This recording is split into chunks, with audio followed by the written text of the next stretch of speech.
Hi, my name is Kurt. Your company has selected to upgrade your DVRs, and that's why you're watching this video today. You've received your box with your replacement DVR, which is your digital video recorder. In that box, you found this website on how to get to this video. You will find a addressed label on where to send the old DVR back to. Make sure you hold on to your box, it'll be perfect to send it in. You will receive wire labels for marking your wires on the back of your DVR before disconnecting them. You will also receive my phone number for any technical issues you may have, and please feel free to call. I do recommend, though, that you replace your DVR during normal business hours. And the reason for this is that if we have to contact your loss prevention, your IT department, or even the manufacturer, that will be the best time to do it. Before you replace your existing DVR, one thing you do want to do is make a mental note or take a picture of what's on your screen. In this particular instance, I don't have any cameras showing because we have a dummy unit here just for filming purposes. But on your unit, you're going to see different pictures of the store and the location you're in. And you'll recognize them as you've looked at this before. But one key thing that we want to key in on here is how many cameras do you have running? Because the amount of cameras you have running now, once you get the replacement done, we want to make sure we have the exact same amount of cameras. I would recommend getting out your iPhone or whatever picture you have or whatever camera you have, take a picture of the screen and compare it when you're done. Okay, we're to the point now where we want to be able to disconnect the wires from your existing DVR. And one thing I always do when I'm on location, you can just simply pick your monitor up and just move it to the side. You may have another DVR there, another piece of equipment, and you can just set it on it. They don't weigh very much. Another thing with your DVR, you may have enough room with your wiring to pull it forward, maybe pull it to the side. One thing you want to be careful with when working with these wires, they've been in there for some years and they've had work on them, and some of these connectors may be loose. So you want to actually watch how you move your DVR around and don't want to wiggle the wires too much. As well as it's important is how you disconnect these particular BNC connectors. And they simply just twist right here at the end and come off.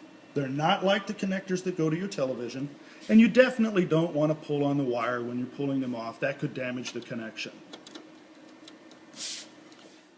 Okay, before we remove the wires, it's helpful to be familiar with what the wires are for. And I'm not going to take a long time, but I'll go through them in just a short matter.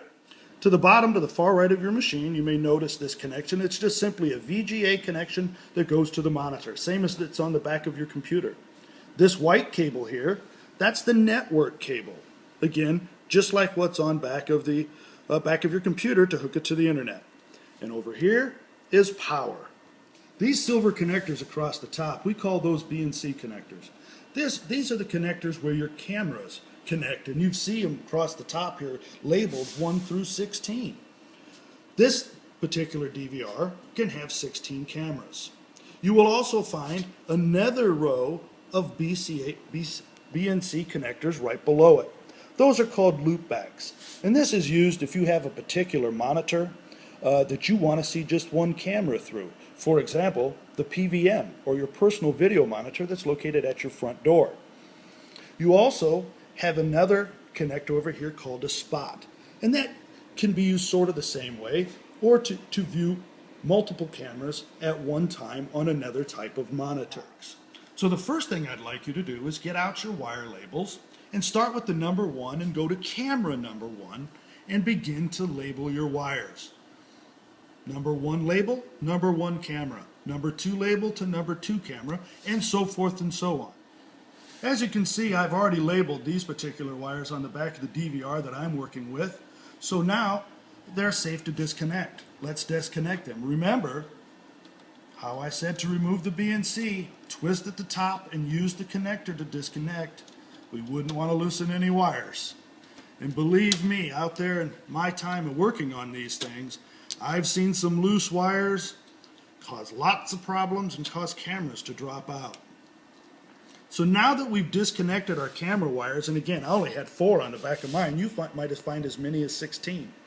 The reason we send you so many numbers is, like I said, you might have other wires connected to other BNC connectors on here, so you'll use the higher wire numbers like I did to mark them as to what they are.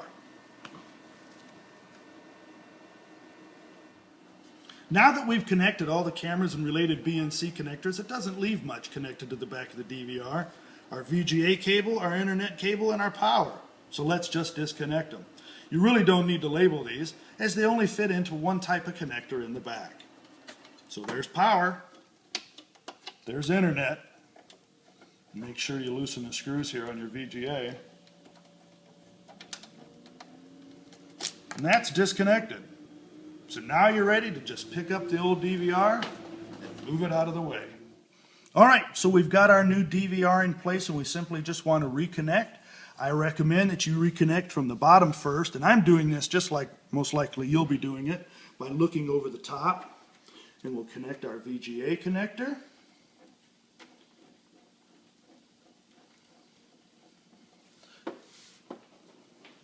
And we'll take our power for now, and we're going to set it to the side because a lot of DVRs will power up the second you put the power in them. So we want to have everything connected first. Okay, network connection. Real easy. Find the network connection, plug it in. Now we're simply just going to go through our wires that we've marked. And we know that wire number 20 went on spot. So on the new DVR, you may not have it in an exact spot, but this one over here is marked spot. And we're going to take wire number 20. Again, just line up the little lines on your BNC with the little connectors there and put it on. Okay, we know that because I wrote it down that number 19 is the number 2 loop back. And again, loop is our second row of BNC connectors down. We'll count over. We know that's camera 1, camera 2, so the one right below it is camera 2 loop back. That's how we know what that one is. Now, when I hook the cameras up, I always work from my direction, left to right, or the way you're looking, right to left. And the reason for this is if you're right-handed, once you get multiple cables on here, it's easier to connect them as you go left to right. But before I hook number 4 on here, I want to really show you how this connects. As you can see, there's a little bump here on the top, and there's one on the bottom. And there's a little groove in the BNC connector, one on the top and one on the bottom. So if you just slide the groove over the little nubs there, and then give it a twist, it goes right on. And then we'll find camera number 3 here. We'll do the same thing, and like I said, start from over here and work this direction. It makes it much easier if you're right-handed. If you're left-handed, do it the other way. And that'll make it much easier on you to connect. And there we go. We have all our wires connected on the back of our DVR. Now that all your connections are made, it is safe to plug in the power cord on your DVR. And the last thing we're going to do is take your monitor and set it back on your DVR if that's where it's located at your site. And now we're just simply waiting for the unit to boot itself up so we can take a look at the cameras as they're connected. Now that you've replaced your DVR, please take the old one and put it in the box that the new one came in. And again, you'll find that self-addressed label on there that'll be mailing it to me in Tucson, Arizona. I'm the one that does the upgrades, so feel free to call me if you have any problems.